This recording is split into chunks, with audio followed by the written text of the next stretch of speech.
This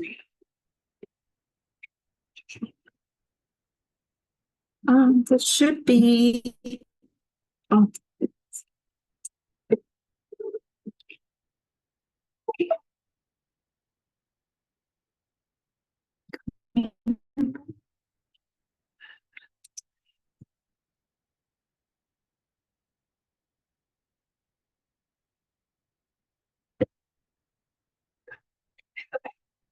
Good morning, everybody.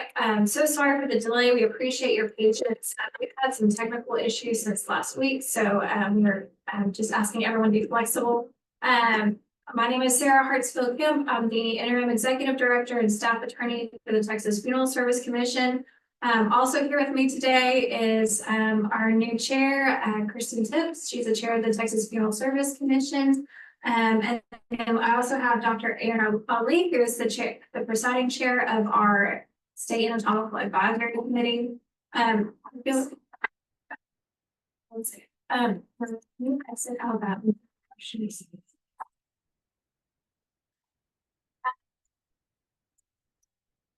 just a reminder for our, because I'm not able to see all of our participants.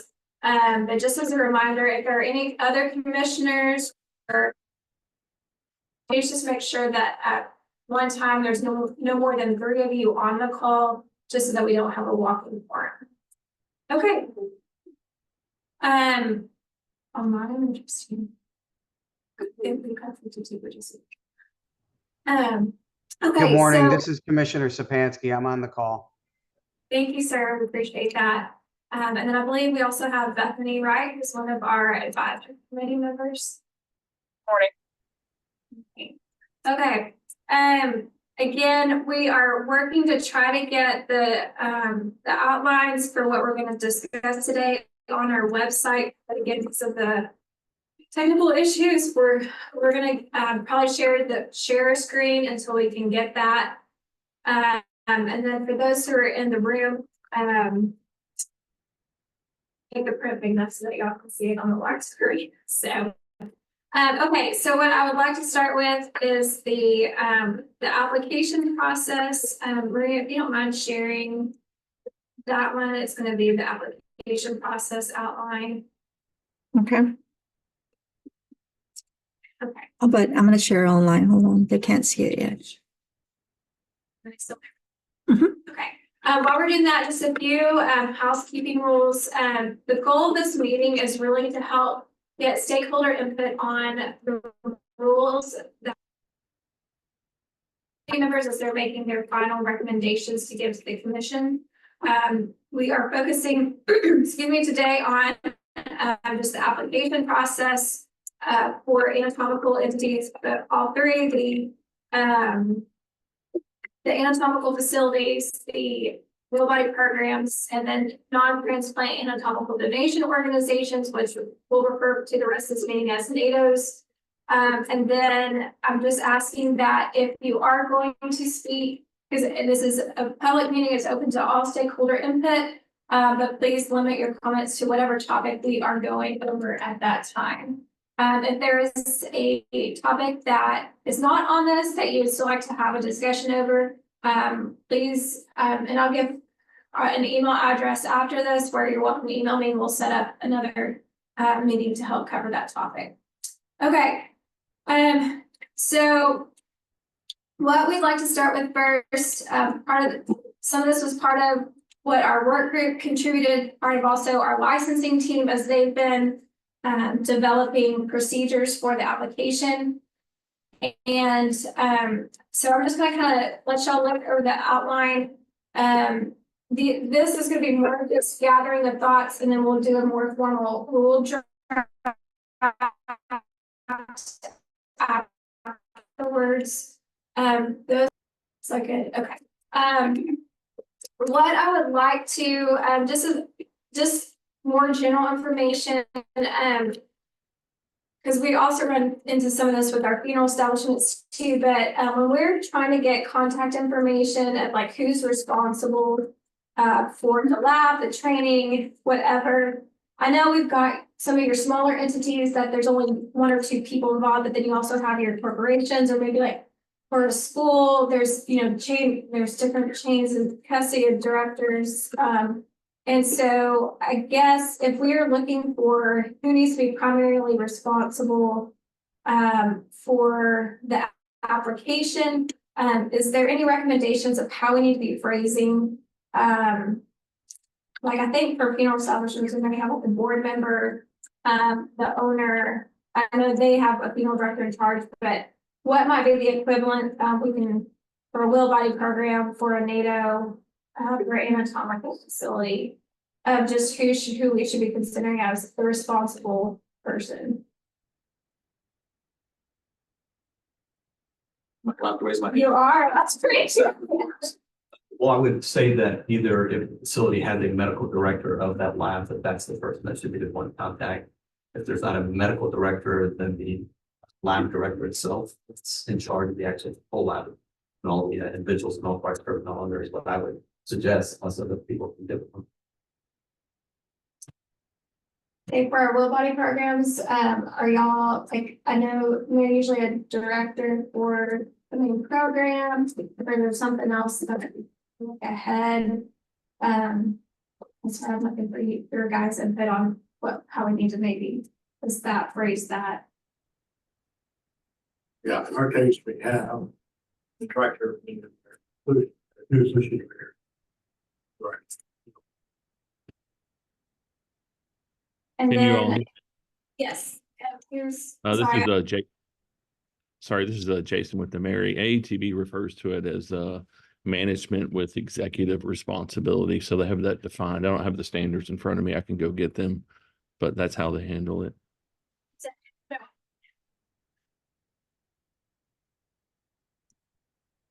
It would say the description. So, okay. And then, I did have a question, so like, do you, because I know in the funeral service world, they've got the funeral director in charge, embalmer in charge, who kind of oversees day-to-day operations. Is there a different person? Like, and I think that's why we also want the contact information for like the on-site supervisor, manager, whatnot, to make sure that the owner, like if it is a larger corporation or there's multiple facilities, we at least have the responsibility of those who are on site, who we can hold accountable if there's, if we have any questions on the application or the inspection. Does that sound about right? Or like for the schools where there's labs or training, is it usually just those within the will body program that have oversight? Same for the NATOs or anatomical facilities, like are y'all, do you have assigned personnel staff that oversee the labs, or is it just it's just kind of one person over all of it? Have like our department, we have those institutes there.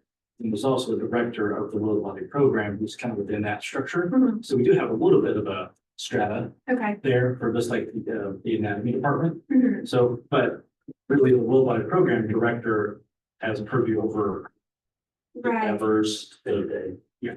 Do the, like with the professor, I guess the professors in the anatomy, will they still be overseeing though for that particular lab or towards the handling of the cadavers?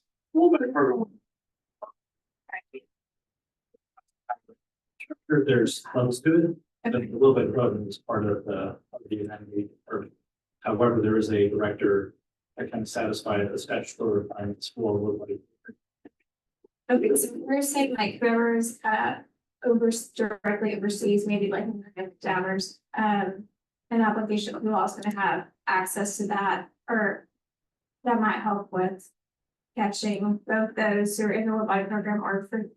Again, they don't even help with this. I know everybody has a different like business structure, so that's why I was with the index. I don't want to focus just on one, but everyone. Smart for me. Yeah, Sure. okay, that'd be great. Because what we'll probably structure is like general language of what's in charge, but I don't want to exclude because we don't have the proper description. And go ahead. One thing I suggest there's one. Okay, Always sometimes provide one. Chair, whatever, so you don't put spots. Lab director or something like that sort of tends to hit that person that's usually in the weeds and would know, because I know if I call one of MDs or PhDs at one of the departments, they may not know what's going on in that moment in the lab, how many cadavers they have. Though they have at the end of the day, they were the final person that's responsible for having the providing program, that data or that. And So, for all entities is, and for what on board too, or online too, is that also include like if a different professor, a different doctor was over like leading the training or the lab, that lab director, medical director would ultimately be responsible of how they are handling their, okay, that helps. Okay, thank you so much. Okay, real quick, we're passing out our copies for those in the room.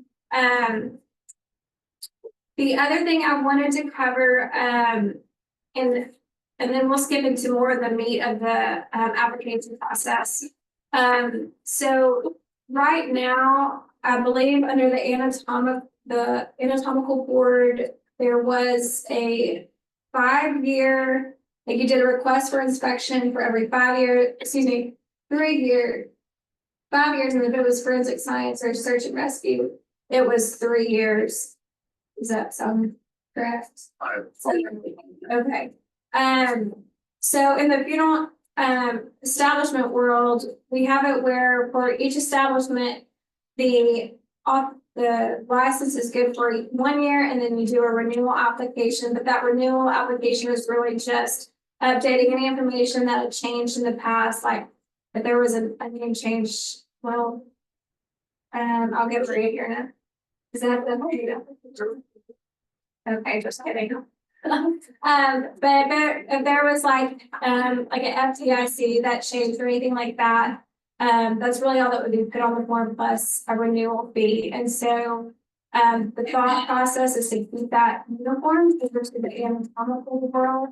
That we were for these the entities that the authorization, the registration would be good for 1 year. But similar to our funeral establishments, you won't have to do an inspection every year. It'd probably be maybe once every 3 years instead of the 5 years. But we can get to that. Just so y'all know, there is a difference between what the renewal would require and what the inspection requirement would be.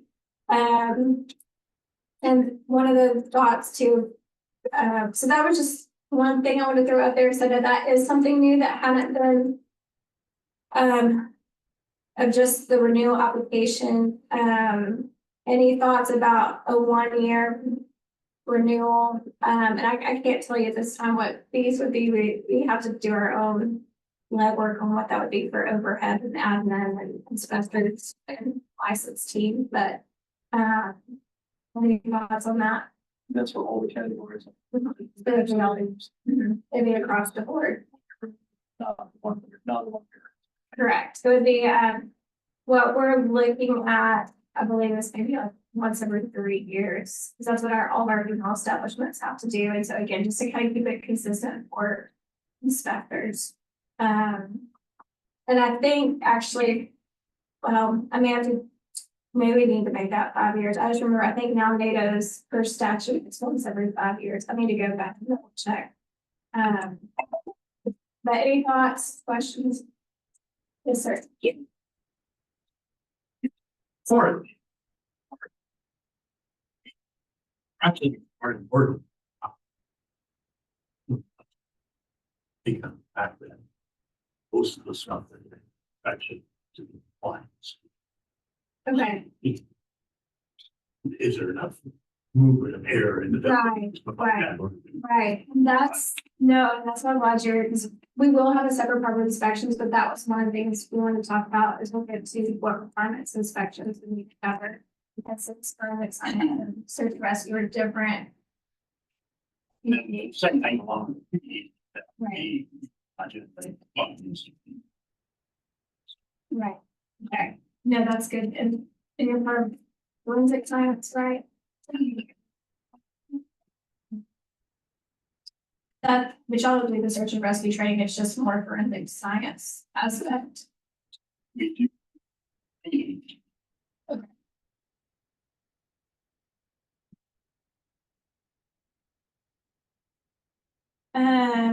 All right, then so, okay, keep that in mind, though, so we get inspection, I want to make sure we cover cover it all. Okay. Then I think the other question is, I know for it's slightly different, I believe, for funeral establishments, and this is just something that will help us in-house, but we'll just kind of talk through. Again, I know sometimes what we do on our side is different than boots on the ground. So there have been situations where our licensing team will get an application. There may not be any communication. And so the question on our licensing team's side was, how long do they need to keep an application open?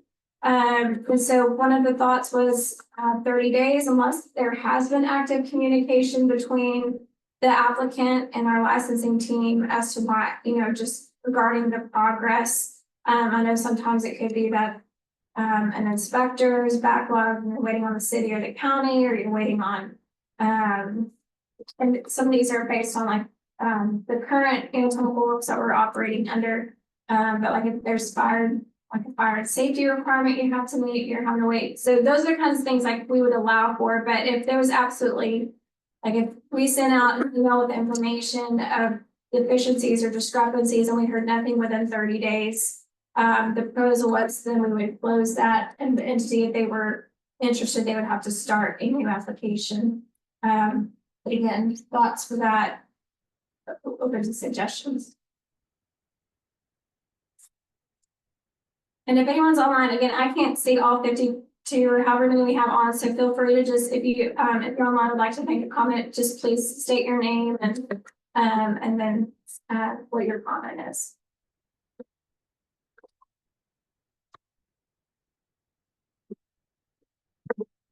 Okay, there's no objection on that one. Okay, then let's move forward with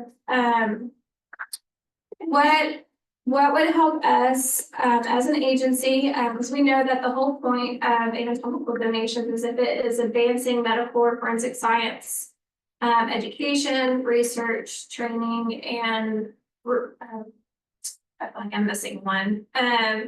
But I know our team is not well versed in medical and forensic science. And so we were just wondering if we could kind of brainstorm some general ideas of what constitutes advancing a medical or forensic science purpose. What doesn't? That way, when our licensing team is looking over these applications, they're able to say, okay, this is a legitimate need for medical purposes or forensic science purposes. Like if someone was just wanting to do, this is me as a non-medical personnel speaking, and so I'm open to whatever, but somebody was wanting to use a cadaver for Botox. I don't necessarily consider that advancing a medical or forensic science purpose. If it was for because someone was burned on their face and it was restructuring the face, absolutely. But those are the kinds of things of just general ideas of what y'all think might be a plain English definition for our team to help use as we're going through applications.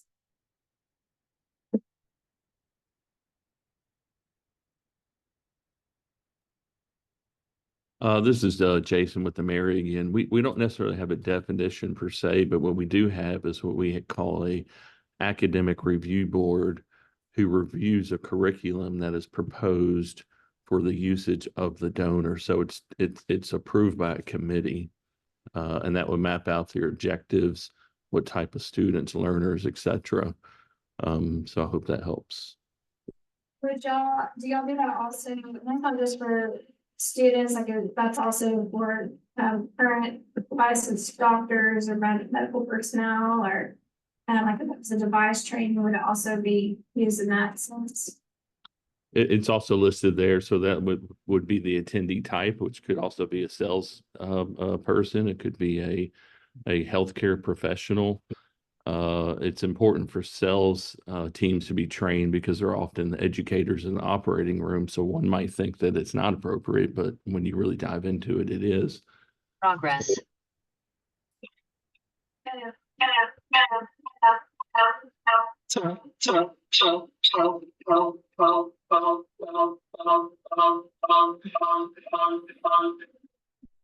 I'm getting a lot of feedback. I think we got it fixed. And then Jason, is there, are there any general, I guess, factors that are considered when your committee looks over the curriculum, or what's going to be the topic of the training or lab or research that we could use as a starting point or a guide or whatnot? Again, it's an open discussion. Because I don't think that you could just, particularly define like one particular thing. Like you mentioned Botox, that to me would improve patient care from a mental health capacity, perhaps. So, and that's why we do it by committee. So there's various approaches to what they consider appropriate. That's a very good point, especially in the university research setting where there is maybe something unusual as the subject or the utility or the medium for research. It just depends on where that particular researcher wants to go with it. And that's like that review board, that review scenario. So it may not look on its face like, oh, that's a very odd thing to use. And does it fit with our mission of like, thoughtful, considerate, honoring of the donors and their family? Like that's always kind of first priority for us. But if the research is thoughtful and consider all those things, there may be a utility in the ultimate end of the research. That's kind of that's why it's a little bit hard to put all of that on paper. But that's how we that's the perspective of that. And what I would say, Sheldon said, Jason said, it's hard to define what considered medical, because I can make up almost anything to say this is going to help someone out. There's also sort of different perspectives in medicine from different cultures. That some cultures may say, well, that doesn't sound very medical at all. And the other culture may say that's actually very medical to us. I think our focus should be more on the fact of where that's occurring and the dignity and respect behind that. So if you're teaching Botox in the parking lot, although it's both benefiting medicine and healthcare, it may not be the appropriate place, right? So where the application is coming from, so where we're going to do this event or do this educational process or project is really what's the crux of, I think, the applicant content here. So trying to prove you're doing something medical, I think you'll always have something to say this is medical. If it's not, it would be absurd with 98% of us, but they probably still define it as medical. So it's more of where they're going to do it. They can follow the spectrum rules, well, criteria you have to hit, and the dignity, respect for the donor itself. Yeah, and that would apply to other surgical procedures like spinal, surgery, orthopedic, etc. And of course, people who are surgeons who are practicing in cosmetic surgery, you obviously want them to have good patient outcomes.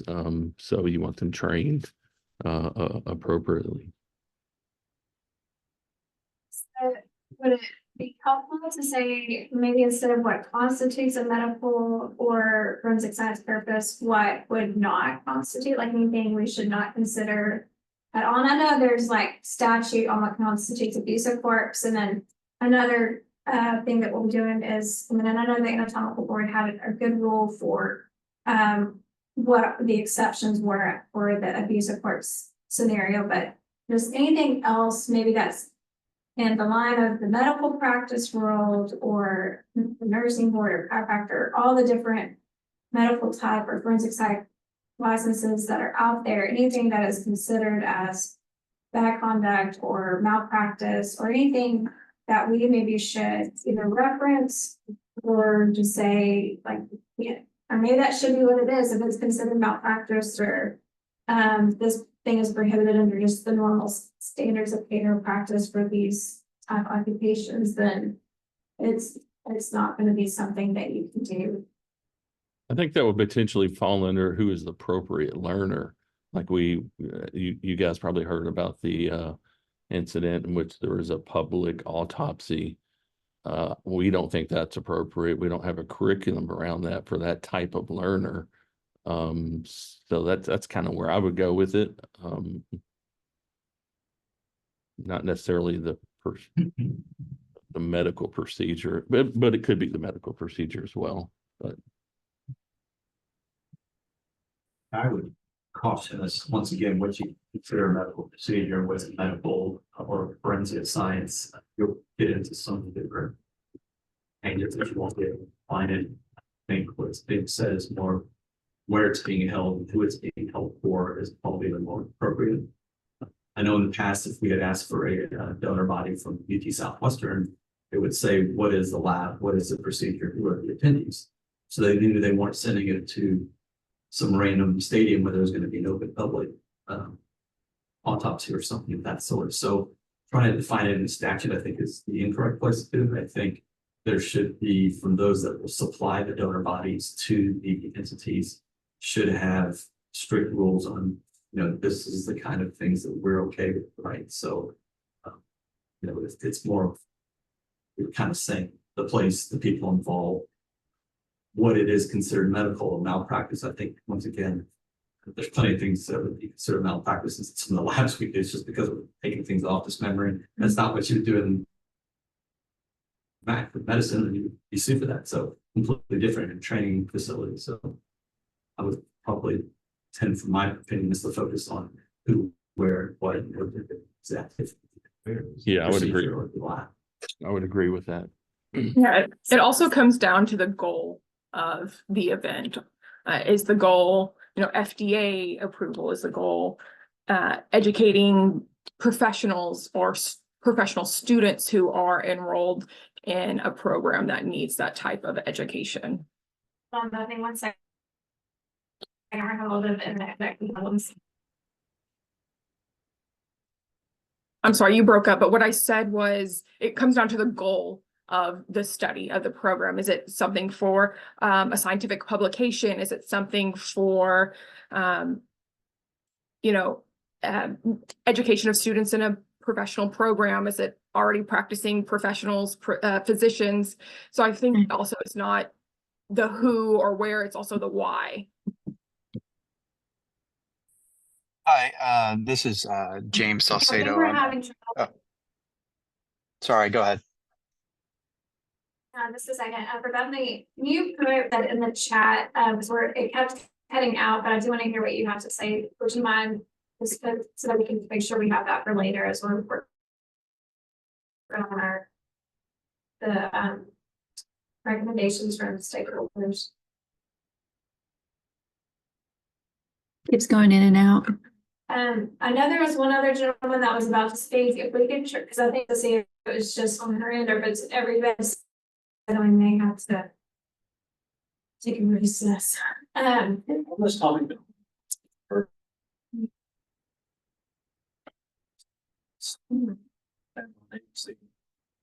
Keeping that not keeping the same exact guardrails, but having a little bit broader, like this is, if you want to get into like the student advancement of medical forensic science, keeping that ever so slightly broader, but Dr. Ali's point, being a little bit more prescriptive on who and the how.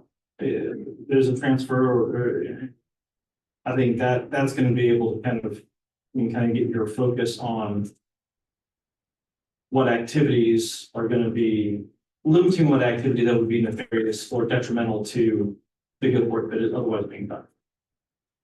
No, that's good.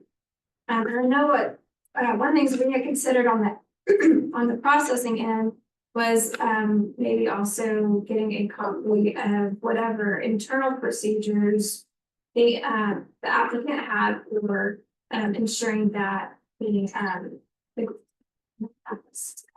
cadaver was used to make sure it was used for proper purposes or only accessed by the authorized individuals.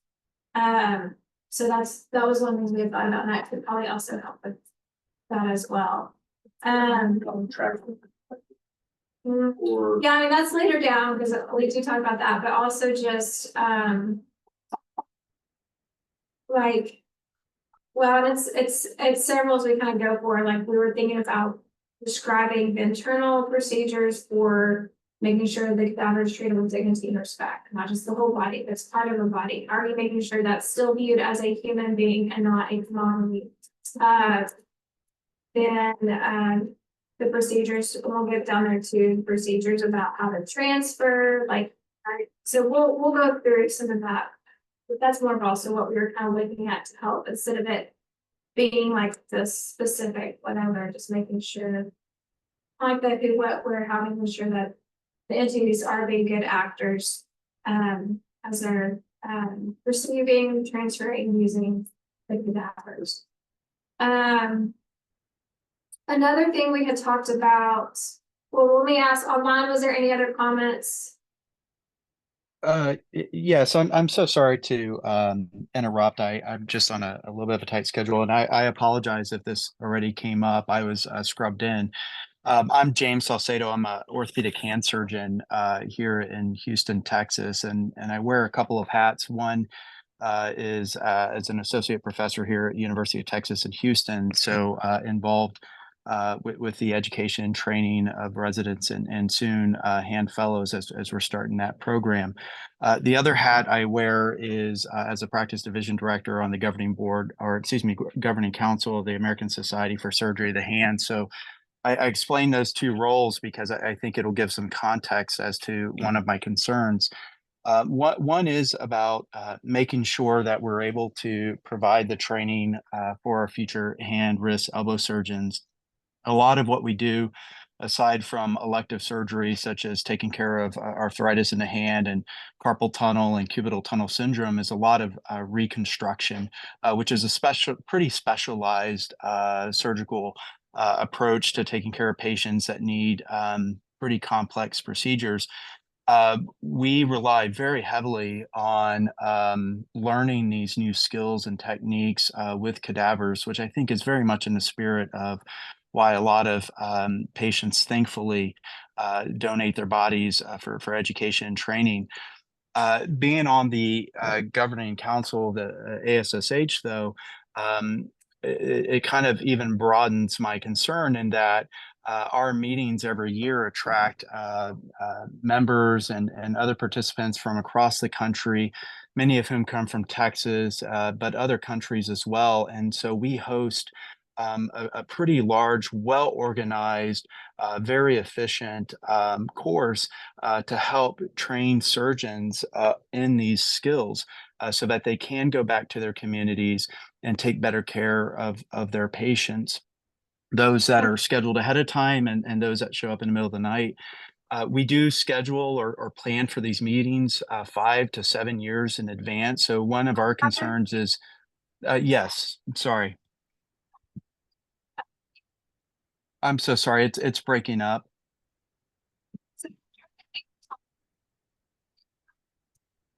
Oh gosh, I'm so sorry.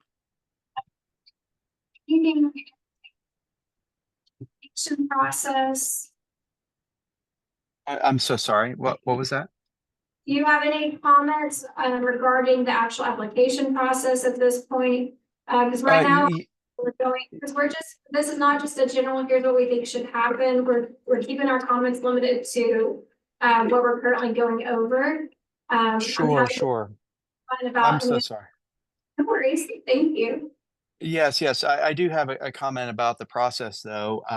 Because there's such a lead time in planning these meetings and sort of the all the financial resources that go into planning it. I guess one comment I would have or request for consideration would be following the standards of the American Association of Tissue Banks and allowing that to be a reasonable measure of complying with high standards for honoring the intention of the donor, but also being respectful of the process and ensuring that we're handling the specimens appropriately and that we're using them for the intended purpose. So that would be my comment, and I really do appreciate everyone's time and apologize if I couldn't hear when you were trying to get me to stop. Thank you very much.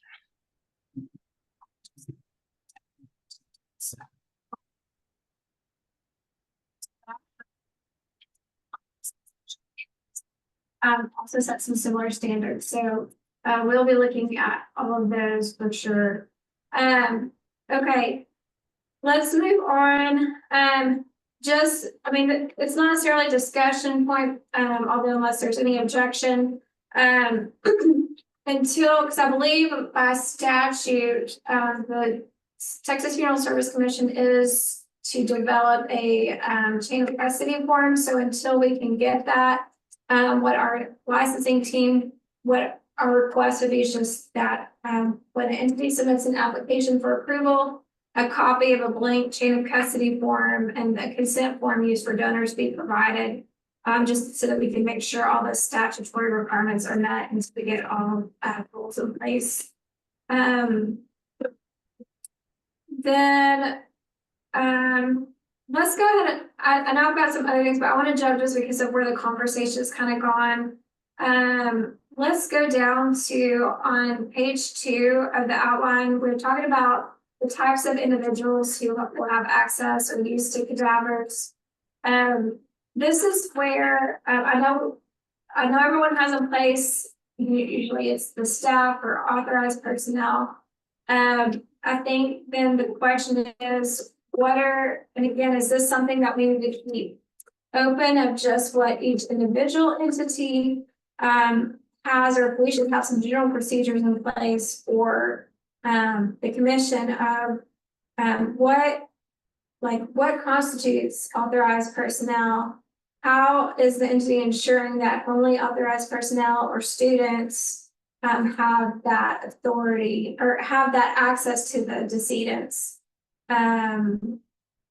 And then like the type of supervision, like I know for and Maria and Kyle, correct me if I'm wrong, but I believe for our funeral stuff or funeral homes, if you've got a provisional, which is kind of the apprentice level of a funeral director, that they're interacting with the family, there has to be a licensed funeral director in the same room directly supervising them.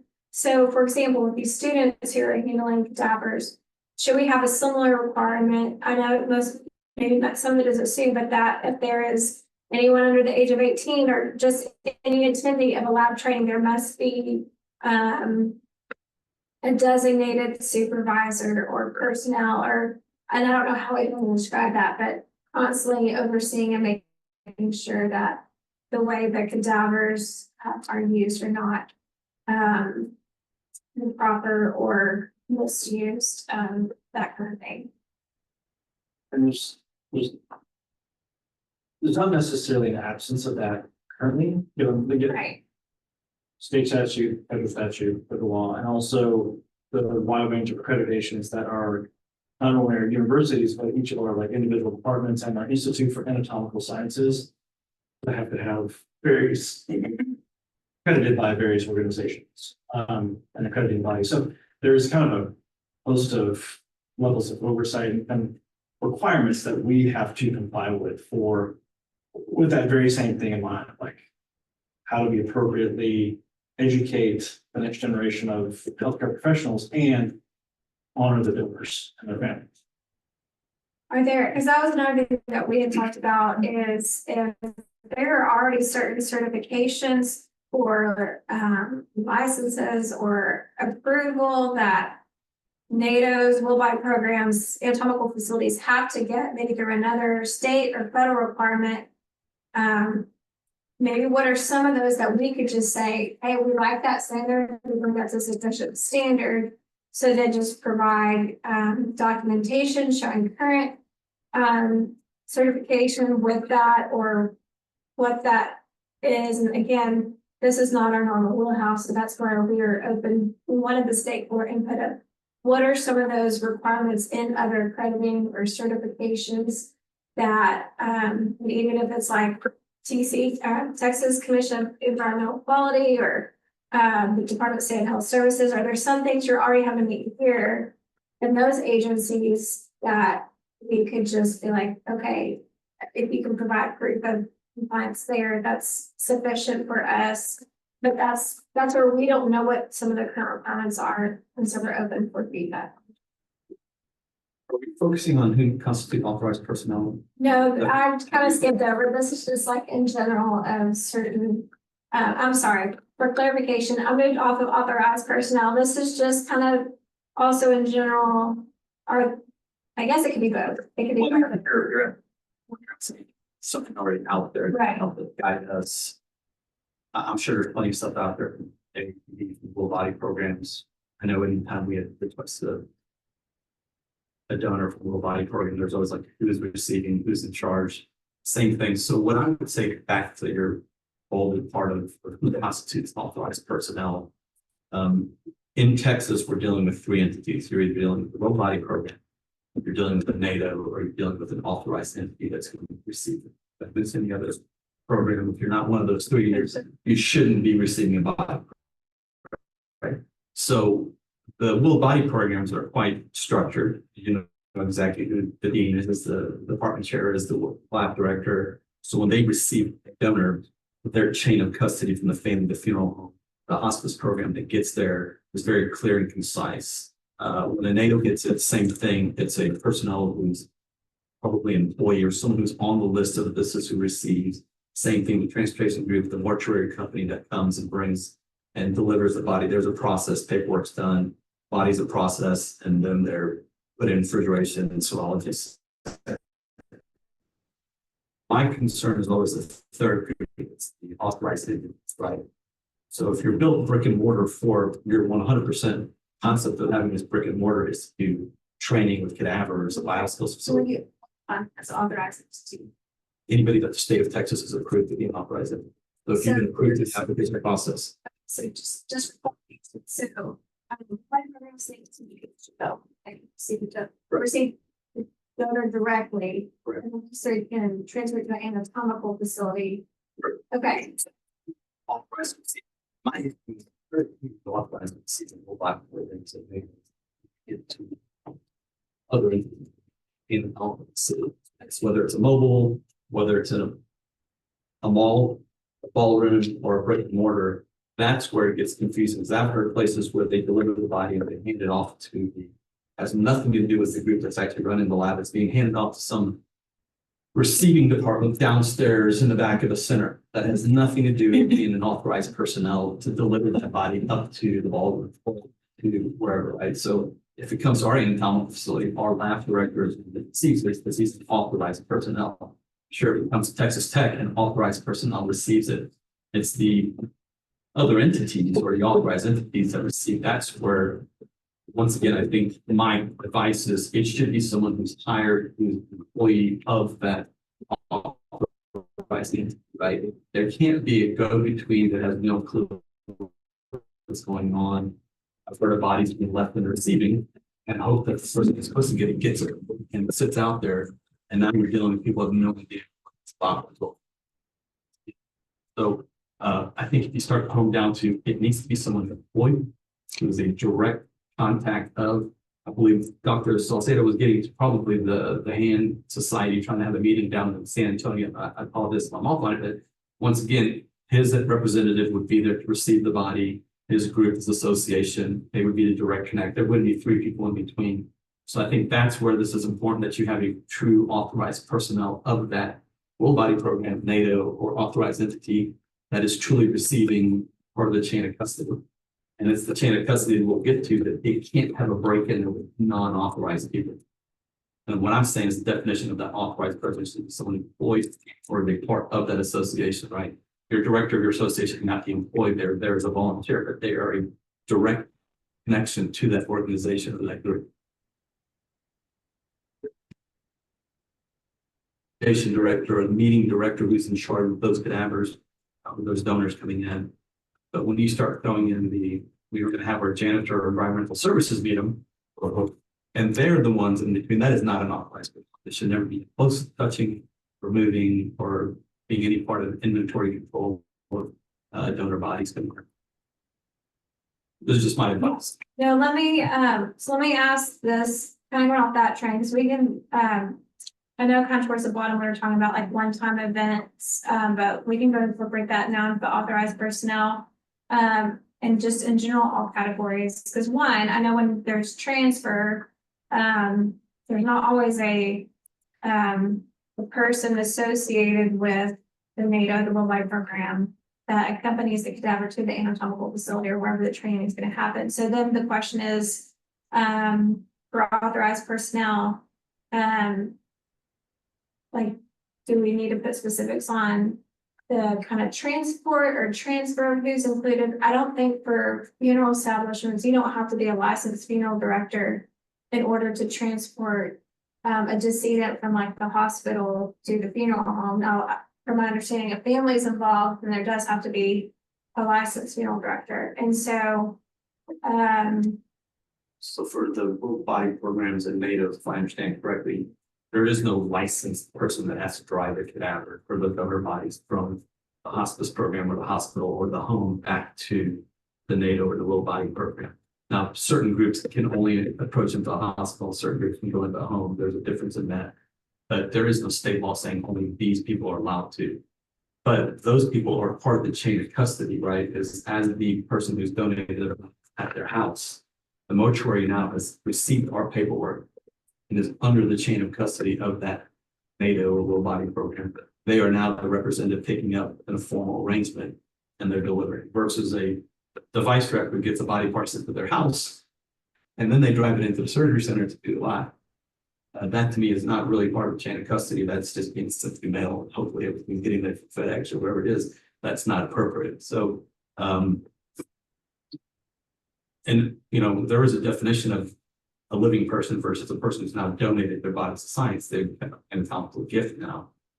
So there is a legal definition in that too. But whether you're a transport company or a mortuary, there are certain things you're allowed to do to pick up the body. There's certain areas you can't go, and I don't want to try to find that right now, but they are now under the chain of custody of ABC, NATO, or ABC World Body Program that can now pick up fully deliver across the state or across state line.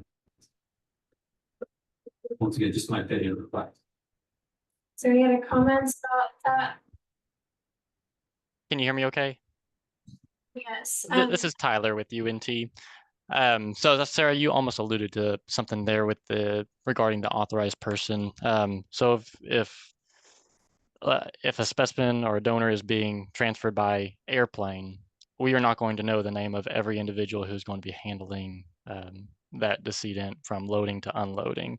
The best we could do is authorized person that releases them to the airline cargo and the person who picks them up. So I just want to make sure that whatever we decide here does not bind us into having the name of whoever is transporting the deceased with the airlines on our forms. And thank you. I think that's a great clarification that there are some people you just cannot put on it, but it's the chain of custody. Once again, is your organization is handing that chain of custody to the airline, who's then accepting that chain of custody. So there is an entity, it may not be a person's name, but there's an authorized entity now that has taken over that chain of custody before it's delivered to the next place where there is another person in the chain of custody that is to receive it, which I think will be very important in the chain of custody paperwork to show who is the authorized entity that's received it. So it doesn't have to be a person's name, but at least a representative of that entity. Hi, hello. Can you all hear me? Yes, Carrie. Hi, this is Terry with UT Southwestern. I was just gonna second what Tyler was saying. We fly a lot of our specimens as well. And so I know that during reading the custody form, the chain of custody form, that was my question as well. And then just to clarify, it wouldn't necessarily be the airline because we don't have any control over which airline or what employees with the airline. It would be like the freight company that we are using it would be in their chain of custody. That's what we do now. So if it goes from, like, for instance, example is it goes from UT Southwestern to Advanced Freight, and then Advanced Freight freights it to us to University of Miami, and then now it's in the custody of University of Miami. That's just like how the chain of custody has worked in the past, and I don't believe there's an issue with that, since it goes from, that's the same way if it would go from a funeral home from here to like Oklahoma, it goes from our custody to the airport, and then from the airport to the funeral home in Oklahoma. So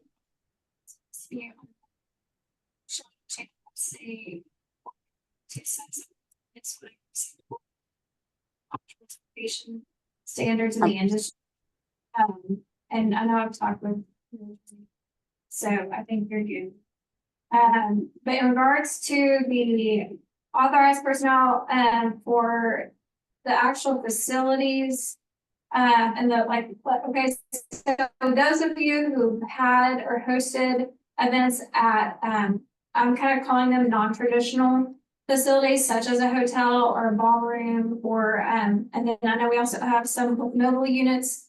Can you kind of walk through maybe what would be good to ensure that only authorized personnel would receive the cadaver or the anatomical specimen directly from whether it be the NATO or the Will Body program that provides it, and that it never be handled by, or is that something we need? And this is also a discussion. Should we also just make sure that it only be handled, as Dr. Lee had commented on, by someone contracted with employed? Because I know sometimes they also include medical device companies. So I think that's part of the stakeholder input is what is this, what standards should we require for those who are going to directly handle receiving cadavers?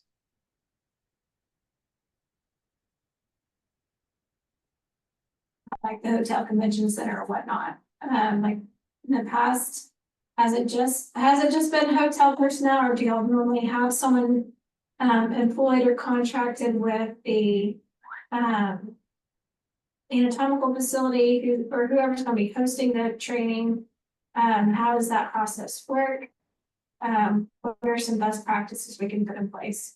This is Natalie Hinman. I'm the director of meetings for the Hand Society. I work with Dr. Saucedo, who spoke earlier. For us, our meeting is at a convention center, as has been mentioned before, and our chain of custody starts and stops with Science Care. They are the ones who ship it out to us. It is received at the loading dock. Their staff are there to maintain custody of it. Throughout the meeting, it is held in a secure space that only Science Care has access to. And then they work, we have several different labs that we build within the convention center facility. Their staff are the ones who are responsible for transporting that with the help of freight specialists. When we are moving the specimens throughout the convention center, everything is covered. No one knows what is being moved. It's in a box that's marked appropriately. So for us, Science Care is the beginning and the end of that chain. It is not hotel staff. It is not someone with a catering cart that's moving it. It is all Science Care.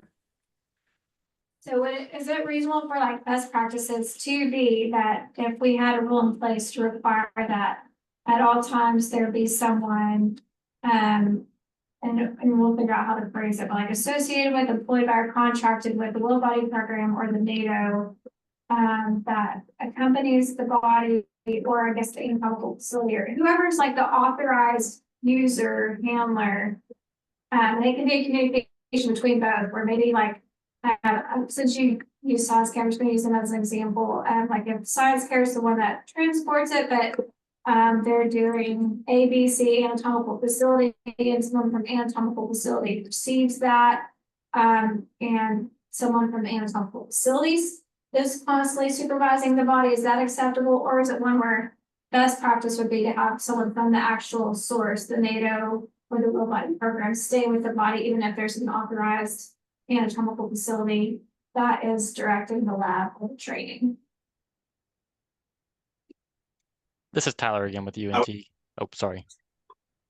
Go ahead, I was gonna say, if they're an authorized facility, a traditional authorized facility, I would say that the staff members there at the facility can handle overseeing. We don't provide to non-traditional facilities like hotels. That's just what we don't do. But I would say if that is something that's going to be approved, I would prefer someone from that tissue supplying company to stay there and manage the caretake of the donor. Sorry, I should say that. And that's how Mary handles hotels and convention centers. So it sounds like well, I'm not going to, but it sounds like kind of standard practice. John, I'm sorry, I can't pronounce it. Bernard. Yeah, very close. John Bernardis. I'm with Johnson & Johnson. And similar to what other people have stated, we really have three scenarios as far as receipt and custody of tissue. One would be that the source provider maintains that custody, like a science care. A second would be someone from my team that has been trained to our cadaver handling procedures for Johnson & Johnson would be on site and receive. And then a third would be if we are using a third party, we typically would audit that third party and ensure that they have handling procedures that are equivalent to our own. Once they have demonstrated that through an audit and we've approved them, then we would allow to receive on our behalf as well.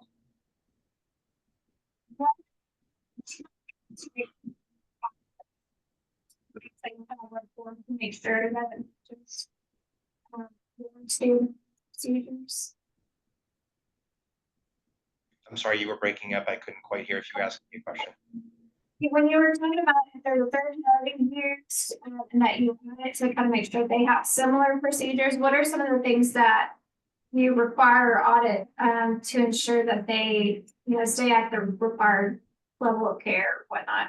Of course, yes. So one thing would be to check serology. So nothing really can be received without being screened for HIV 1 and 2, Hep B, Hep C. And that needs to be done even before the tissue is received on site. So not only being able to read the serology report, but making sure that it's appropriate through the FDA's already approved test methodologies for cadaveric serum. The second would be how to properly inspect the specimen, check for desquamation, make sure that it's been properly wrapped, that there is no leakage. And then lastly, it is to then transfer the specimen very discreetly to the area of intended use. And if it's going to be left overnight, ensure that that is a locked and secured area. Those would be the typical things that we would look for. Draping would be another very important factor as well. We only expose the area of intended use out of respect for the donor, and that's during the procedure, and then making sure that it's appropriately wrapped, packaged, labeled prior to shipment, and then staying with the tissue until it is picked up.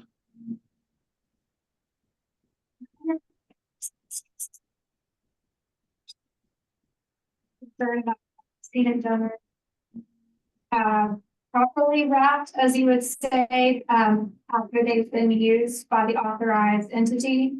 And so are there current standards of care, not just with Johnson & Johnson, but just in general in this industry of how, and this will eventually be part of our inspection and licensing application process, but just of how the decedent donor, again, once it's been used and it's done with its use, is to return either to the NATO or Will Body program, or if it is the NATO Will Body program, if it's been sent to, I don't know if funeral homes or crematories are used. If they are, how are they properly wrapped to be sent over to an embalmer, to a funeral home, to a crematory, or just used to then, I guess, be cremated. I think under my understanding, after use, it's usually either returned to the family or cremated. But any comments on what standard of care should be used for properly wrapping a decedent or parts of a decedent upon final use? Well, I think there's a couple different routes whether you're using a Will Body program or NATO. How they transfer it there, and just like John was saying, J&J, about what they look for in their audits and how it's packed, and how it's received, and how it's taken to the action room. It's the reverse process going back. It's repacked. Usually the NATOs or the Will Body programs will give you the boxes, the wraps, the plastic bags with instructions on making sure it's kept dry, that it doesn't leak, that it's double bagged, that put it in the correct type of box, sent back if it's going by mail, if it's being transported by vehicle, same process. And then the disposition of the body has a couple different options too. One is it could be received back to the Will Body program with a NATO, or if the authorized entity has the ability and they've set up the chain of custody to be cremated and the ashes are returned back to the NATO, which then finally at the end, it's always the ashes that are returned back to the family if the family had requested the ashes to be returned. Or in some NATOs, they present the ashes well ahead of all the usage of the body as they take the piece off and send back the ashes early. So for the properly wrapped, are there any, like when like for the NATOs that usually do provide the boxes or the wraps or, and nobody programs too, excuse me, if that is also provided.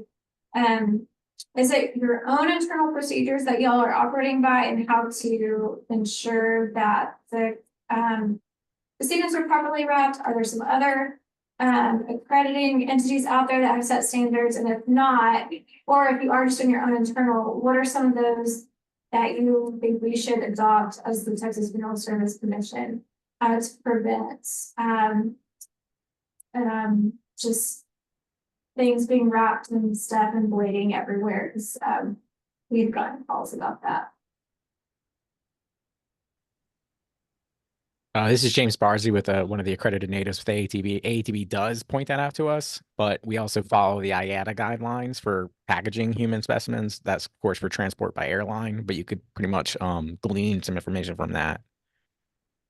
You said it was transferred by air. Is that how it's done? Yeah, IATA guidelines for human specimens.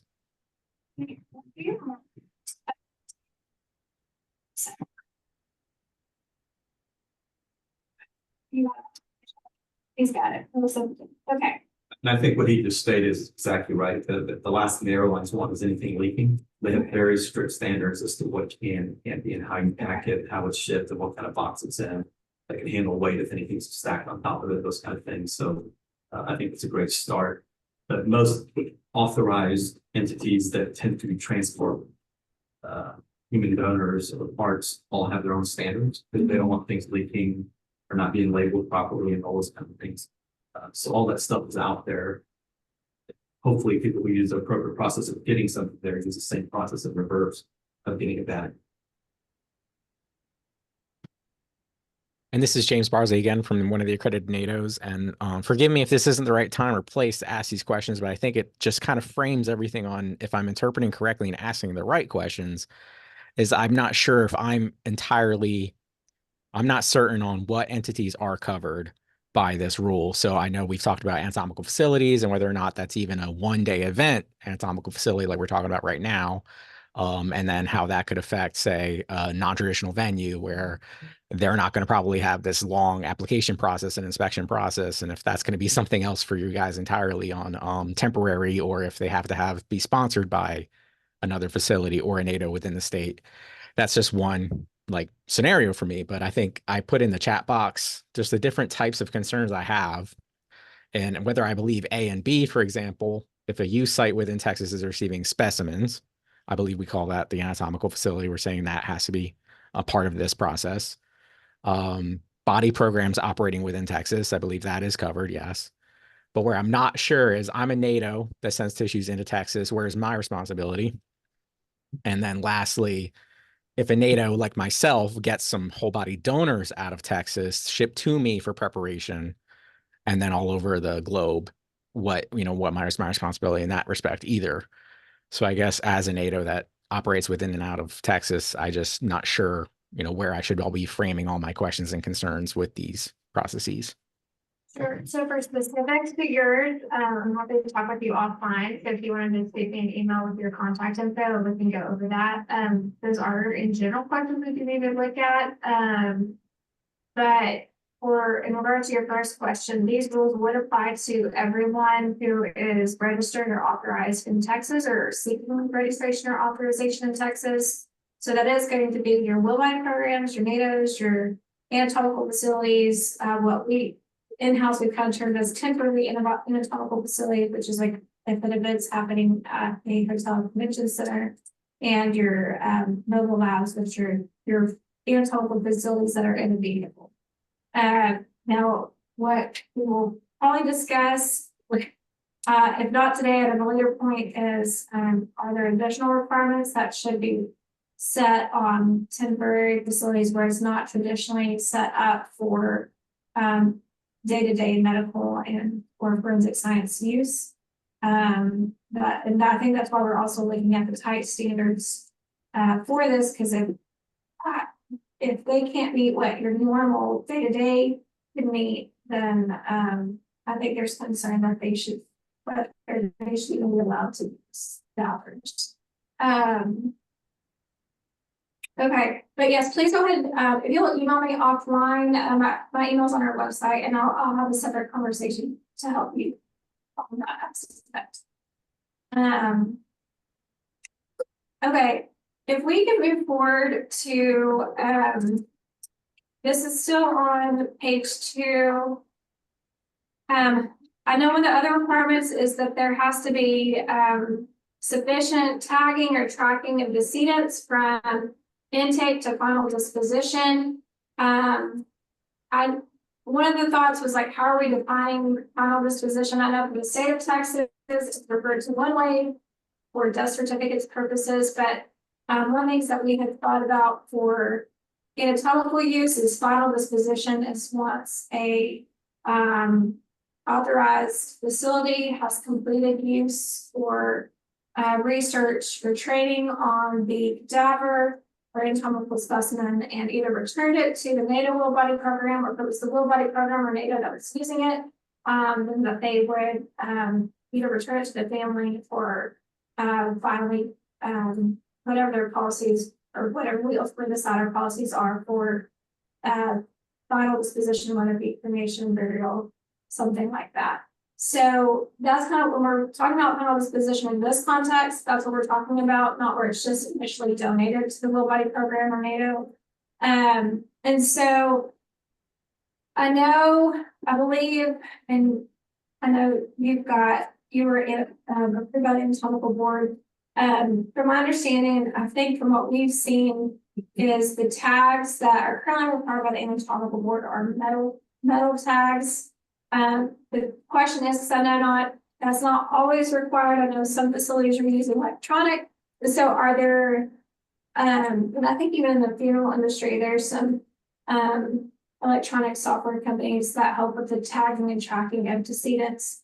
And so what are just some general standards or requirements that will help make sure that a decedent donor, especially if they are dismembered, and part of the bodies go to one anatomical facility and another part goes to a second anatomical facility. What are some recommendations for how we can make sure that those tagging or tracking processes are sufficient to ensure that no part of the decedent donor is lost or taken in some black market or something like that?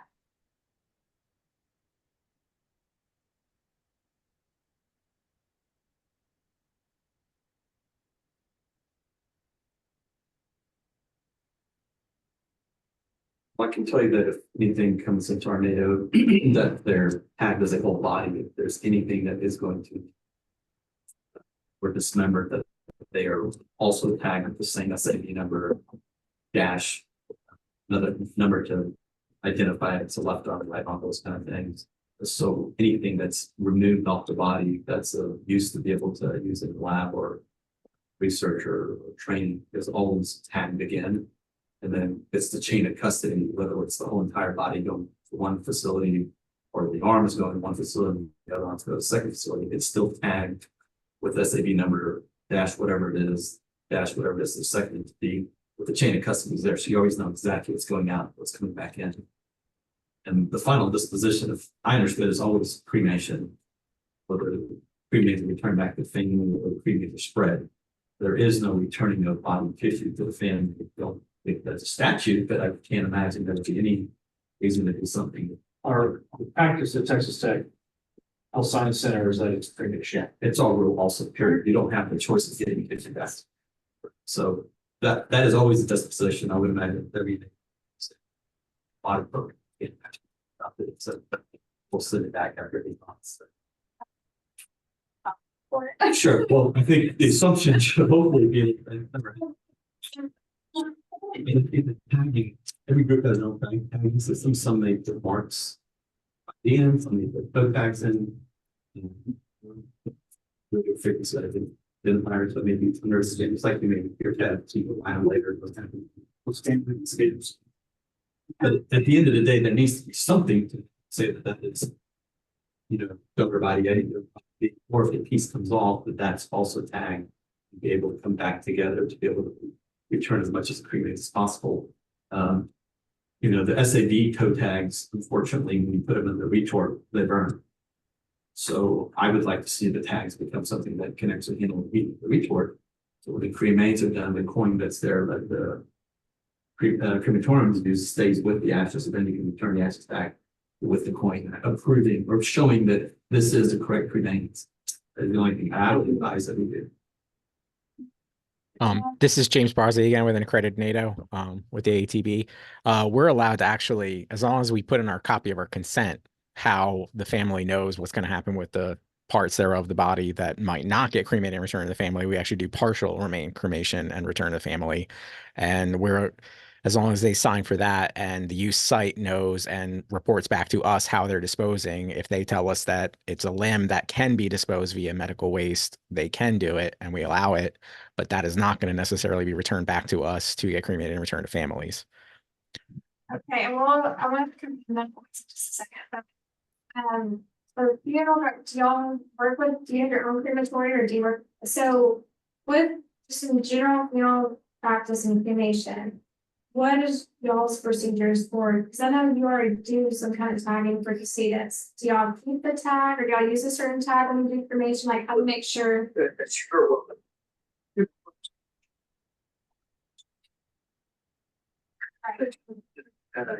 So each crematory is a little bit different. Some does it inside the crematory during the cremation, and the tag is still viable and seen after the cremation. But just keep the tag on the outside of the crematory just so that it can be more identifiable than cremated chamber is.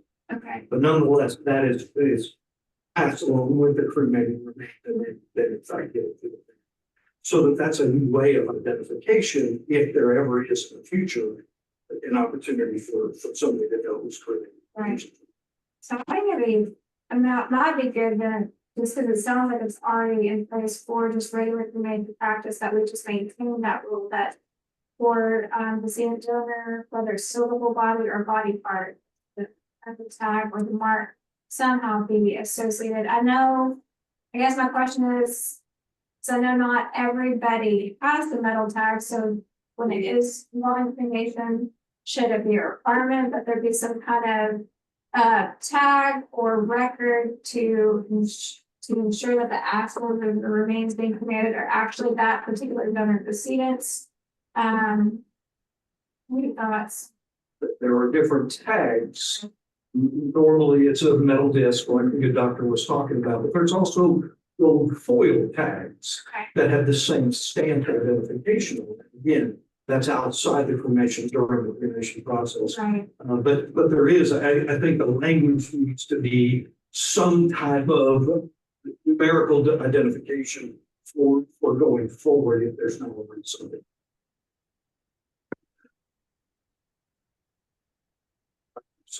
Yeah, I appreciate that.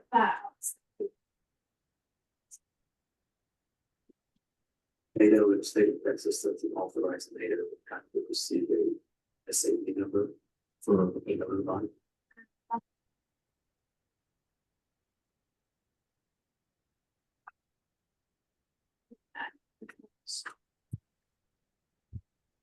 This is Tyler again with UNT. Can I mention something here about the tags? All right, hold on one second. I'm gonna write down the notes so I don't Sure. forget. Okay.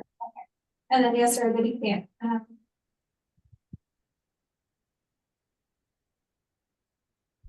Okay, Tyler, go ahead. So for us right now, we currently use, we do have number identifiers, but we are using them on laminated paper tags. So they stay together pretty well. And it's not until they get to our crematory where we assign them with metal tags. So I don't know if this is something that we are going to be looking at doing in the future across the board in Texas, where everybody tags everything with some type of metal tag. But even at the funeral home, that metal tag isn't assigned to that deceased individual until the cremation paperwork is started, and then a metal disc is assigned to them. So even at the funeral home, to my knowledge, most people just use armbands, bracelets until they're at the crematory. So I don't know if we're wanting to look at regulating what type of identifier is on a deceased person, or if we're okay with just some type of identifying number. And then once they're at the crematory, then the metal disc comes in. For anybody else who may use more of like an electronic tagging system or scanning system, what is y'all's process, or is, any input or questions on if there was a requirement to go ahead and leave some kind of metal tag when it comes to the cremation part to make sure the tag and the donor being cremated or the donor's body part, is good. We hope it would be not the wrong body or body part. So this is Jason again with the Mary. So part of AATB's requirements, what they call Section E, preparation, traceability, quarantine, and storage, is that we have an identification process. We use a tag that is plastic, that is printed, that's impermeable. So if it gets wet, there's no damage to it. And like the other gentleman mentioned, once the donor has gone through the courses at Mary, then it goes to the crematorium, and that's when they institute the metal tag. So I don't think a metal tag is needed for the usage of the donor. But when there's a disarticulation, there's also another tag that's printed that has a quote unquote parent-child relationship to it. So that a disarticulated arm would be associated with that originating number, which is a unique identifier that we have to assign when the donor comes into our facility. This is Bethany. Can you hear me? Go ahead. With these paper tags, are they affixed directly to the specimen itself? Yes. I think with the comparison to a funeral home and not assigning a metal tag until at time of cremation, there's a big difference because most likely that person is not going to be transferred outside of the care of the funeral home, and there's not further possible dissection or disarticulation. So I think the metal tags are important for the chain of custody.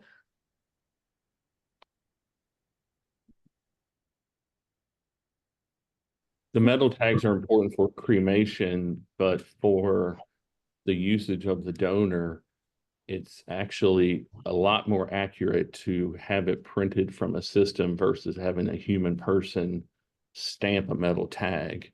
You can have errors with it, etc. So, you know, we go to our database system and say that this donor has been disarticulated. It prints out 2 additional new tags, or 3 or 4, whatever, how many disarticulations have been made. And then that tag has a QR code, and we can scan it and then use that for various internal processes and procedures, which can't be achieved with a stamped metal tag. How are you affixing the paper tags to the specimens itself? We How don't are they use being attached? It's not a paper tag, it's a plastic tag similar to those to 30 mil plastic tag, and it's sewn onto the donor. And then it's also has a tag itself, and then it's also wrapped and packaged with another label that's on the outside of that package. So there's redundant layers within the packaging and labeling of the donor.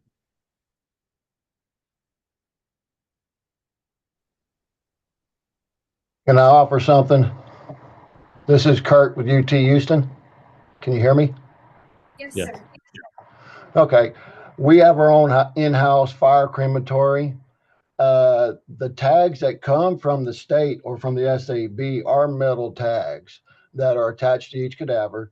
And if we do disarticulate any cadavers, we have an extra set of numbers that corresponds back to the SAB number. Any of our specimens that are sent out to any vendor, they have to come back to us for cremation. We do not allow anybody else to do it. And then if it's a return individual, the body is not cremated until all parts are back. We use a Tyvek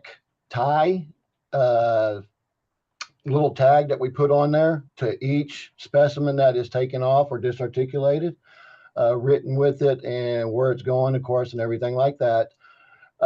But a metal tag, you're not gonna be able to put it on a brain or anything like that. There's specimens that you cannot label, that the container has to be labeled, that the specimen itself will not be able to. There's no way attaching the tag to a brain. We have this issue all the time that comes up. It's the container that's going to have to be done, and then it's specifically specified that has to stay in that container. This is in our in-house stuff or anything that we send out. You know, they're instructed no individual, they cannot remove any of the identifying marks or anything like that. But when they do come back for cremation, before they go into the retort, we do cut the SAB tag off of the cadaver itself and it's placed on the outside with our own special in-house labeling system right on tag that labels the cremation date and the time of that. So the metal tags that usually come with that the state SAB gives, we do not put in the crematory because it will melt. Years ago, the state used aluminum tags and they had a big issue with that, with chemicals deteriorating the tag. Then they went to a brass tag. And then the brass tags were all self-stamped, or they were stamped, come in lots of 100 like they are now. But the new tags that the state uses are that are printed are chemical resistant and everything. And we do not put them in the crematory. When we attach them to the cadaver, they're used with a stainless steel tie, so no one can just cut them off or anything like that. And then, like I said, before they're put in the retort, they are put on the outside with the other paperwork of that individual. Professor Clark, you were talking about tissue that, like a brain, where it can't be the metal tag or any kind of tag can be attached to it. When you send the container, and if I understood it correctly, some those can go outside the will body program to be used by a third party. What are some of the procedures in place? Like, does the tag stay on the container, and then, like, if they are doing some kind of lab or training with the brain, like, when that use occurs, does the will body program require that the brain or whatever tissues stay in the container with the tag, or are there certain procedures in place again that we can look at as best practices rules to kind of help implement on that? Well, each of the specimens like that are individually placed on the table. We don't cross, or we won't put two different specimens on the same table with the same, two brains on the same table with two different containers with different numbers so they can't get them mixed up. All the instructors or any of us that we're doing are informed that, that they have to stay with there. They cannot move it around or anything like that. Now, this is our in-house procedure with our students and everything here. And then do you ever send those types of tissue where it's in a container with a tag to like another authorized facility? And if so, are those the kind of instructions that you provide to that third party if they're using the tissue? Correct. Well, we have here at UT Houston, we have a brain bank that all the brains that are donated from the medical examiner are labeled or registered with the state anatomical board. We don't have the body, we only have the brains. So they're actually labeled with an SAB number, but they do the schizophrenic research on it, and the containers are labeled with that SAB number all throughout everything. There's no way, like I said, you can't really, half of them are frozen and half of them are in formalin. So the containers have the specific numbers on them like that. But as in going around, I'm not sure how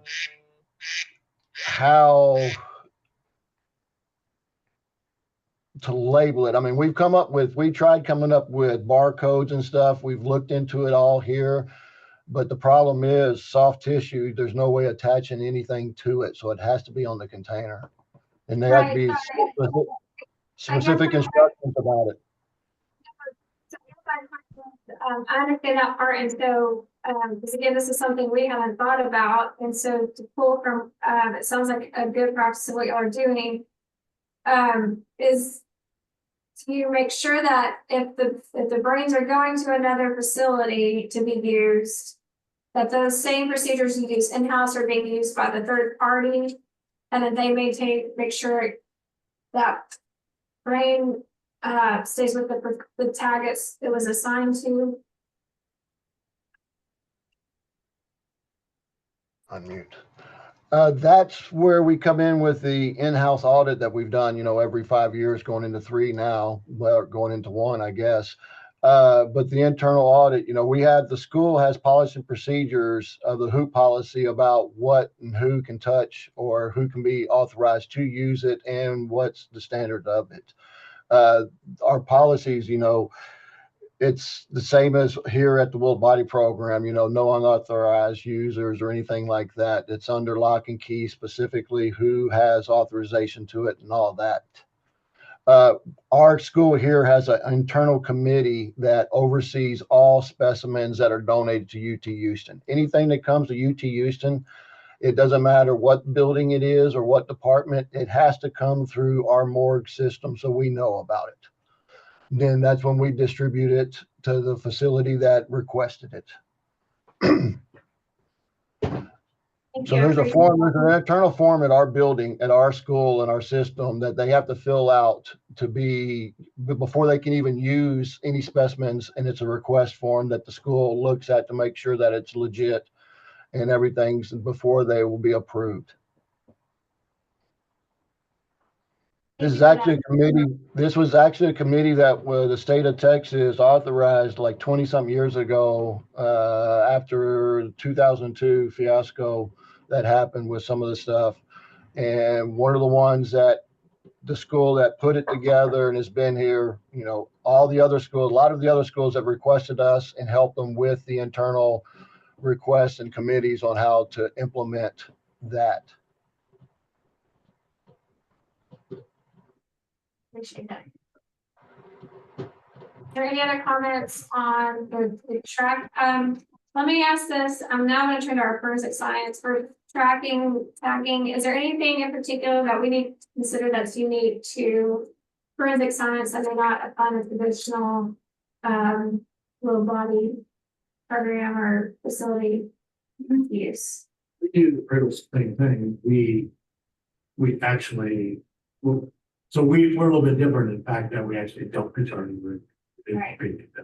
But when they are processed through a skeleton, every bone within that skeleton is labeled with the donor number. But we make it. So it's not. The processing thing is just, we don't have, actually, they're on the field, they actually have.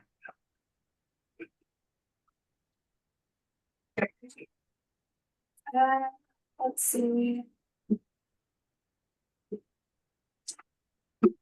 I guess let's go and move to the final disposition of cadavers, because I think that touched on, I believe it was one of the James about the medical waste.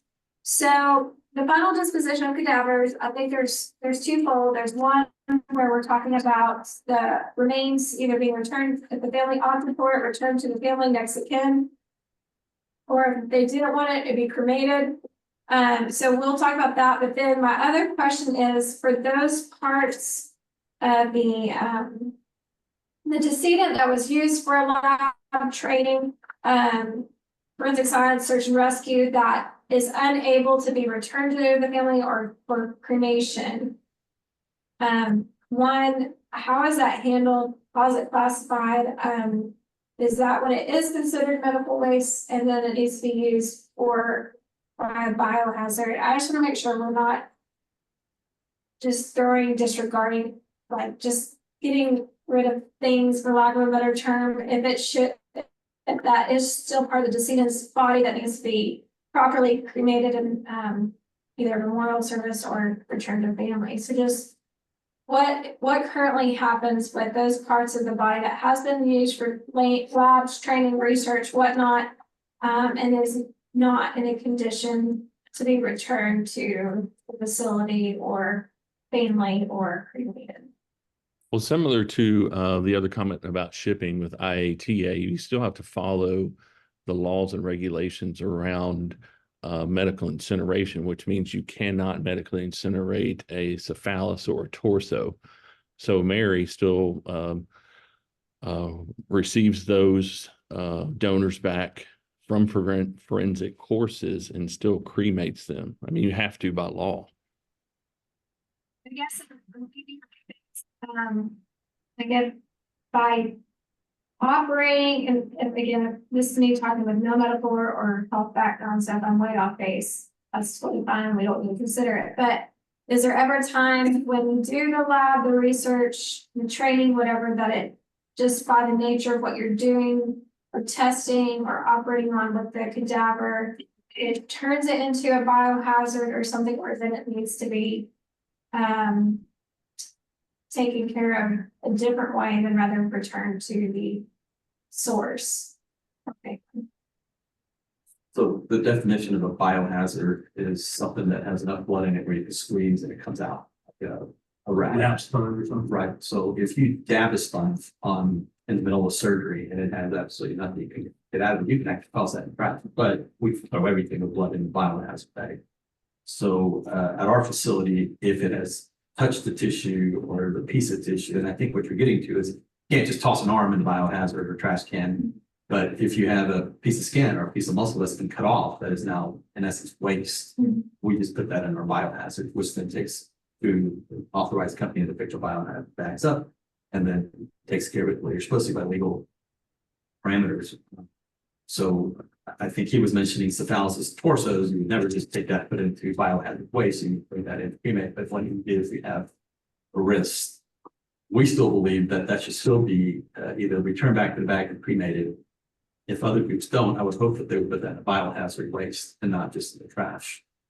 But then you've got some people out there saying if you'll take a full chicken, toss it in the regular trash, what difference is that from a piece of skin or a chunk of meat coming off of that? So what I think you just follow with the health and safety laws that are out there that say this is what's biohazardous, it's not. That's where you go. So there are current laws right now that you all have to follow for disease when it's considered biohazard. Do you know what agency happens to really like this Health and Human Services?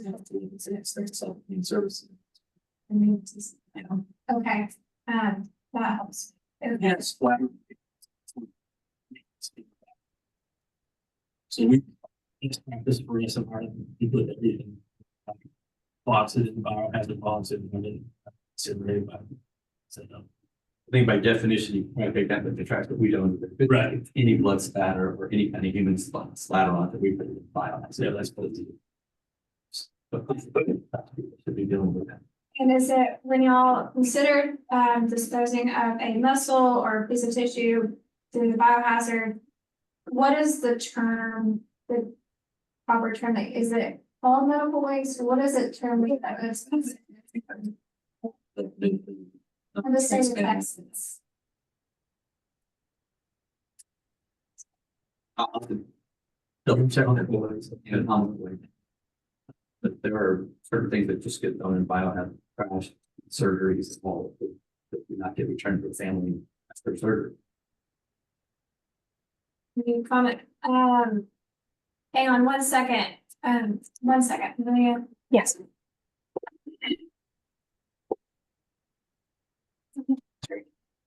Yeah.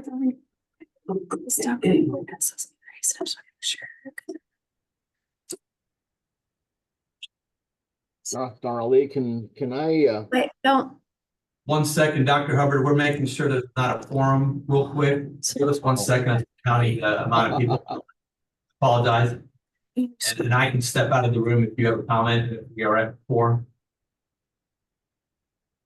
I know we got Bethany, myself, and you currently, but I don't know if there's anybody else.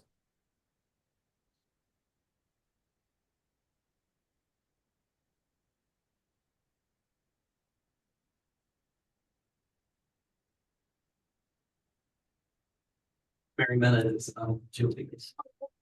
Yeah. Looks like we're. Okay, Dr. Hubbard, you're good. we need to be careful that we're not crossing rules when we're talking about cremation versus disposing of biohazard waste. And again, when we're incinerating soft tissue, there are no residual remains, but if there's bone involved, there's going to be residual remains. Now, by Texas Health and Safety Code, Chapter 761, and this deals with crematories and cremations, if we're cremating, you have to have an authorization for cremation. So we've got to be very careful with the terms cremation versus disposing medical waste. Now, in a hospital, if you amputate a limb, there are medical incinerators, and they are not cremated. And so you've got to be very, very, very careful with the terminology you use. If you're going to cremate something legally, you've got to have an authorization for cremation, and that includes a cremation authorization signed by an authorizing agent, a death certificate, or other record that indicates deceased human remains may be cremated.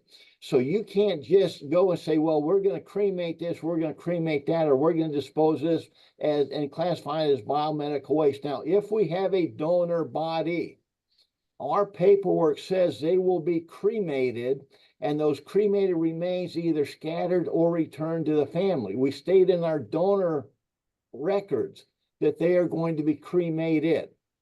So we can't just change that legal document and say, well, instead of cremating it, we're going to dispose of it as biomedical waste. So that's a legal document they families sign upon intake. So we've got to be very, very wary of changing that terminology, because we don't want to dispose of it in the legal manner in which we received it. All right, I'll sign off now. Any of the cremation requirements, this is when we have, reason for this question is we have received applications that in response to the question that I believe yourself and a couple others helped us with, of what happens with tissue scraps when it's saying that they are put in a hazard medical waste. And so that's where I just want to make sure we are not doing anything we shouldn't be doing. And when in fact it is authorized for a biohazard or medical waste facility to be used. Remember, tissue scraps, there are no residual remains whatsoever. Tissue scraps, there's nothing left. Right, and I understand that. I think we don't want to use the term tissue scraps, and so I'm trying to see if there is another term that's been used by other agencies where those requirements apply that we can use. Soft tissue remnants. Okay. So this is James Barsley from Accredited NATO again.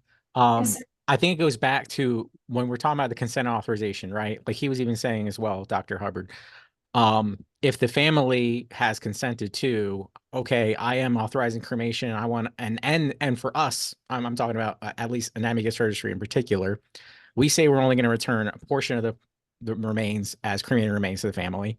They sign off knowing that. Then they also sign off knowing that any specimens, any parts utilized in science and not returned to the family will be able to be disposed in accordance with local, state, or federal law, or even law in another land, whether it's common burial or scattered at sea or medical incineration. And it does nothing to do with whether it has bone or not bone. They know that. So I think that goes back to, you have to know, or the anatomical facilities, if they're getting tissues from another entity, then they should have to, I guess, prove to you that I'm using these sources that have consent, and the descriptions of the consents include this and the different forms of disposition that's allowed. Because, right, if it's being returned back for incineration, or it's being returned back for cremation, or it's being cremated within the state, or it's being incinerated within the state, those are all different ways that disposition will occur. And whether how much Texas actually cares about what's going on within Texas versus outside of Texas. Yeah, something that we're also need to talk about. Let me go back then, since we've kind of circled back to just the disposition of cadavers through cremation or returning to the family, or a mix of both. Let me ask, because I think some entities will cremate part of the decedent donor first and then give part of those ashes or remains back to the family, but then go ahead and use the rest. And then some go ahead and use the decedent donor and return all the remains back. Is there a preference on, or any stakeholder input on those processes? Should it be one way or another, or if it's not communicated to the family, how much needs to be communicated to the family next of kin about the use cremation process And again, it could already be this way, just wanting to make sure, again, this is still in good practices.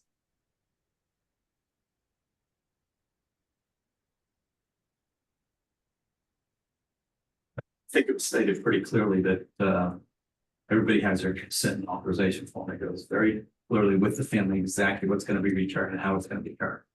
And everybody's slightly different, but as long as you follow the local, state, and federal laws of that area, then you've done everything you could do appropriately. So a little body program may try to get 99.9% of it all back. Some of the organizations, NATO's may send a portion back, but it's all been authorized and consented at the very beginning, which is in practice right now. So I don't see a reason to create a new rule or regulation as to how that's done. It's already there for the authorization consent forms. Cremation. So there are two documents that are going to be in play. One is your legal donation form that stipulates we are donating this body to you, and that says what we are going to do with the body. The second is the new one-pager that is now required by statute to be accompanying that donation form that stipulates what that entity is going to do with the body. So there are now two documents, legal documents, that the family will have stating what is going to happen to that body if it's donated to my entity or any other entity. Okay, so these lay out what we're going to do with the body, what we're going to receive it for, how we're going to use it, what the final disposition is going to be. So those are already statutory requirements. So I'm not asking statutory requirements. I'm asking for You're fading in and out where it's hard to hear rules you. in the sense that, okay, so let me ask this for those. Okay. Is this any better?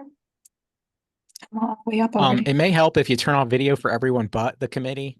That might help with the bandwidth, by the way. Can we do that?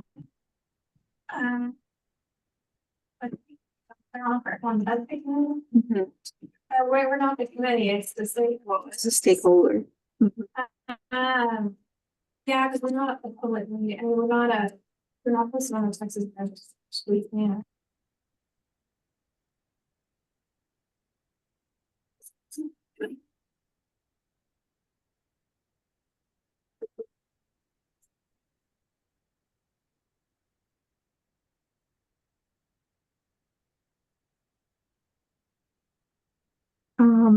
We can do, if we take a break, then I'll go ahead, so we can.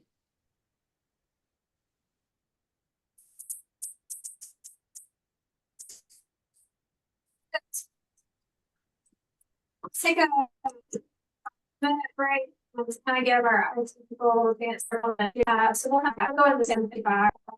I've only a second, we're also some bathrooms.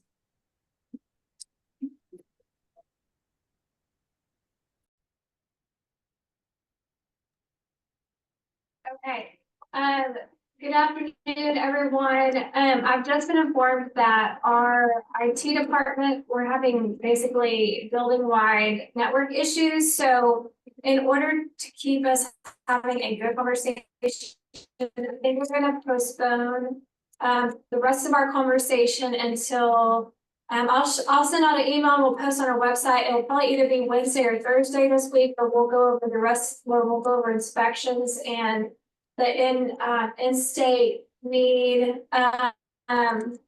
And it will be, again, like this, it'll be Zoom and in person, but we'll get that out to everybody as soon as we can. Unfortunately, we have to kind of bend with technology. But if there's, we put on our website the two documents that we would be looking at today, the application outline and the inspection process outline. So y'all are welcome to look at that ahead of time.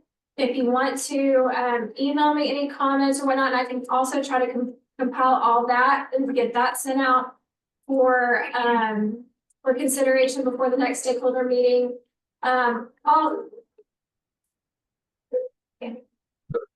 Right, well, that's what we got, yeah. And then also, because I have been told by some that they they didn't receive an email even though they requested to be on the stakeholder list. So if that is one of you, if you haven't already, please go ahead and email me your contact information. And if you did not get this email, I know that we have had some incorrect email addresses, so we're correcting as we go.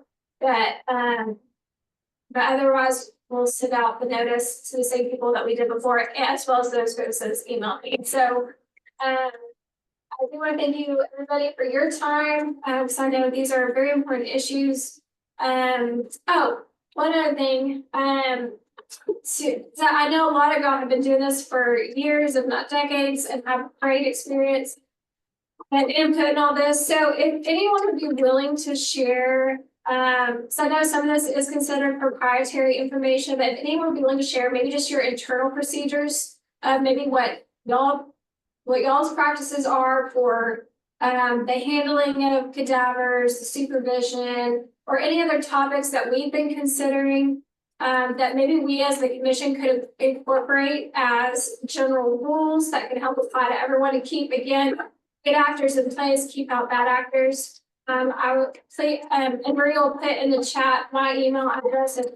And again, this is not a requirement to share that information. So please can kind of look at some of the best practices and help develop rules that way as well. Your direct or anatomical? So you go and do my direct for that one. So that would just be my other ask, and I think that's it. So again, thank you everybody for joining us today. Sorry for all the technical issues. We'll post the notice. We'll try to get with RIT people and let you know. Hopefully by tomorrow when our next meeting will be, but hopefully it will either be Wednesday or Thursday this week. So, all right, that. Don't have a good rest of your day.